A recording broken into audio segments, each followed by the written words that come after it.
what's going on, guys? It's Phantom here. Welcome back to another video on GTA 5 Online. And today I'm actually going to be bringing back an old series that I pretty much used to do that I didn't really actually call a series back then, but and that was it was basically a series where I basically bought random weaponized vehicles off Warstock, and it was just a video of me using them and sort of reviewing them in a way.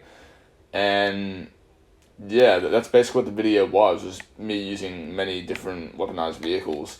And I haven't done them I haven't done those videos for a year now. The last one of those videos I made was on the Kanjali tank. I'm pretty sure that was the last one I made, and then I just stopped doing it for some reason. However, I'm willing to bring it back in today's video, which I am hoping that's going to be uploaded today.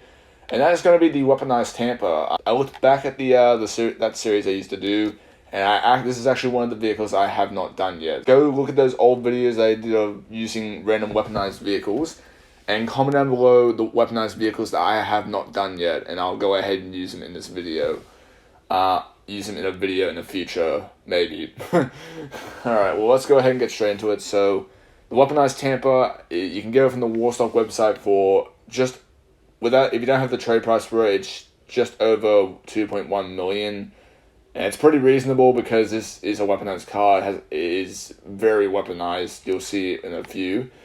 However, you can unlock it for a trade price of 1.6 million, so it's not really that bad. But anyway, I've already got the Weaponised Tampa here. I've had it for a long time, actually. It basically explains why I have this thing fully upgraded already.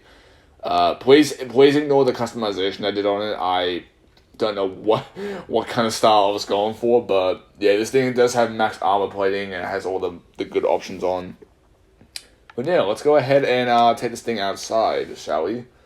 And this is the weaponized version of the regular Tampa, by the way. So it is still in the muscle car class. Alright, we're outside, and it's raining. This is actually the first time in a while I've actually done one of these videos in the rain. Like, I don't think it's ever rained when I've done one of these videos.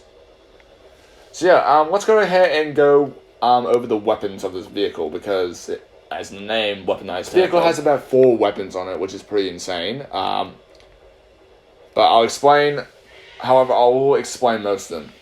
So first of all, you've got the remote control dual minigun on top, which doesn't actually come with the vehicle stock. The vehicle comes stock with a single remote control minigun. However, you can upgrade it to a dual minigun for a couple $100,000. It's pretty expensive, but trust me, once you get the dual remote control dual minigun, it's a lot worth it in my opinion, because it does more damage and it can destroy vehicles a lot quicker compared to what the regular minigun can do. The next weapon is the missiles, the front mounted missiles. These missiles do not lock on, so they're just pretty much regular RPG missiles, unfortunately, which means you do have to manually aim with this thing, which is pretty hard even for a car. That's pretty unfortunate. And they did this similar thing to the Mule and also the Mule and Pounder Custom. Yeah, they just didn't give them homing missiles. I feel like if they gave the Weaponized Tampa homing missiles, this thing would probably be overpowered because of the amount. But it's probably just to balance it out because of the amount of weapons it has on it. I guess that's why. The next weapon is the rear mortars. So as you can see on the back, it has a rear mortar launcher. So basically, you can shoot up to 2 at a time, and then there's a bit of a cooldown, and then you can shoot 2 again. It's pretty basic, but the rear mortars is only really meant for vehicles that are chasing you. Trying to get a headshot. It's not really meant for shooting down like aircrafts or anything. That's really what it's meant for. And the final thing is this car has proximity mines. Now, they're the exact same proximity mines as the Insurgent Pickup Custom, so they do explode as soon as something goes over them. For example, and I'll actually just shoot it. Voila. I said that wrong. But yeah, let's go ahead and actually use these weapons on different vehicles. First of all, we've got the dual minigun. I'm just going to go ahead and find a random vehicle. It's going to be this vehicle here. You shoot it. Yeah, it destroys vehicles pretty quickly. It all depends on how accurate you are, though. So yeah, this dual minigun is very, very strong.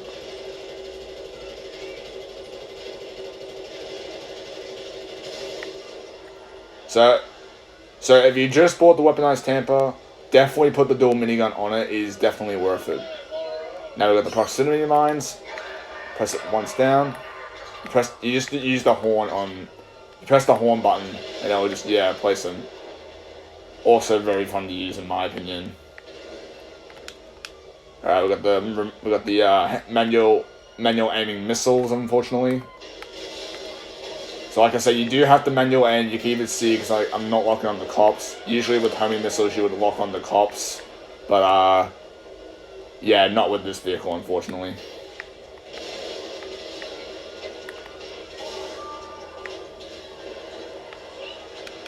And then finally, we've got the rear mortars, and then I'm going to go ahead and call the cops off me. So yeah, there's one. You can shoot a burst of two, though, just like I'm doing right now. Let me actually do it on this cop here. It's a pretty fun vehicle, I have to say. We got the SWAT on us now. So this vehicle is basically a really fun vehicle to use if you're willing to if you're pretty much a rebel. It's also pretty fun if you want to be like a rebel type player. You just want to go around killing random NPCs like this. It's really fun for that particular reason. Oh, there you go. So yeah, the Weaponised Tampa does do wheelies. However, they're just... It doesn't wheelie as good as the Arbiter GT on next gen. Like that thing is a complete monster.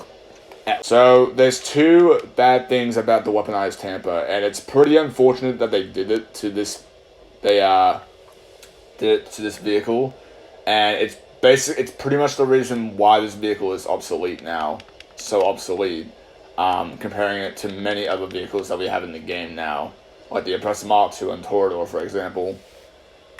So one of the reasons is this vehicle does not have bulletproof windows. Just watch this.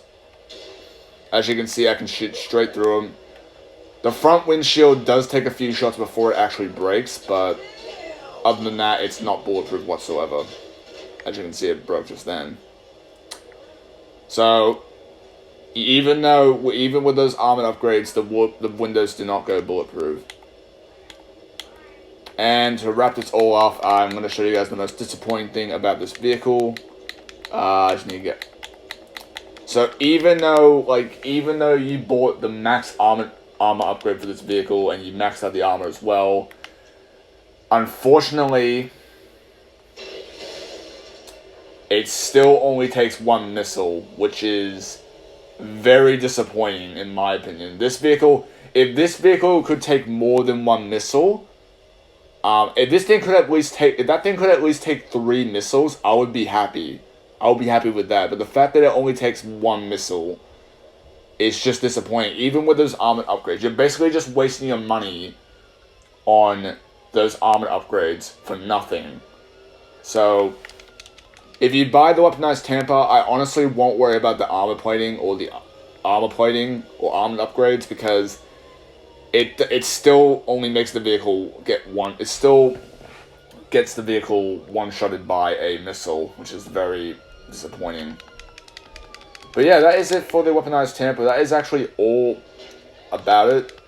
That's actually pretty much everything about the Weaponised Tampa that you should know, even though it's been out for a couple of years now. But now the final question is this vehicle actually worth it? Honestly, it's worth it if you want it as a fun vehicle. If you want to drive around and have some fun shooting, becoming a rebel and just shoot random NPCs with it and destroy other NPCs or cops with it, become a rebel and that sort of stuff, then I definitely think it's a good idea purchasing the Weaponised Tampa for that reason. However, if you're looking for a vehicle that performs good in missions like headhunters, like VIP work, heist preps, and all that sort of stuff, the Weaponised Tampa isn't really going to be the best option in my opinion. I would definitely prefer the definitely prefer the Oppressor Mark II or Toreador. So, like I said, it's up to you if you want to get the Weaponised Tampa, but in some situations it might not be the best vehicle to buy if you're looking for a good vehicle. If you guys want me to do more of these videos in the future on vehicles I haven't done yet, for example the Barrage, Menacer, there's many other vehicles in my garages that are weaponized that I have not used yet. So if you want to see them in a video, be sure to drop a like and subscribe to the channel with notification bells turned on, so that way you don't miss out on those videos. But with that being said, I hope you guys enjoyed, and I'll see you guys in the next one. Peace out.